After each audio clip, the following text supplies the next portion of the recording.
আসসালামু আলাইকুম ৰহমতুল্লাহি ওয়া বাৰাকাতুহু। আমাৰ মাগুৰমাৰি গাঁও পঞ্চায়তৰ ফুলমাৰি যোৱা ৰাতি যিটো ঘটনা হ'ল, দুৰ্বৃত্তই হানিকুচি হত্যা কৰে সুলেমান আলীক। আৰু সুলেমান এজন সামাজিক কামত জড়িত ব্যক্তি।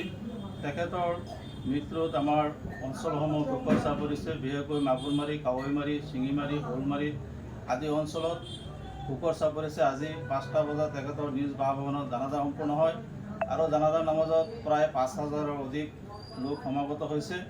আৰু তেখেতৰ পৰিয়ালবৰ্গলৈ সমবেদনা জ্ঞাপন কৰিলোঁ। তেখেতক যাতে আল্লাহ জান্নাতুল ফেৰদাউছ নচিব কৰে। আৰু তেখেত এজন বিশিষ্ট সমাজকৰ্মী তথা কংগ্ৰেছ এজন সক্ৰিয় কৰ্মী আছিল। আৰু তেখেতৰ মৃত্যুত আমাৰ অঞ্চলসমূহ দুখৰ ছাঁ পৰিছে। তেখেত সমাজৰ লগত বিভিন্ন কামত জড়িত আছিল। গৰীবৰ হৈ দুখীয়াৰ হৈ মাত মতা এজন ব্যক্তি আছিল। তেখেতৰ অকাল মৃত্যুত আমাৰ অঞ্চলসমূহত দুখৰ ছাঁ পৰি আছে।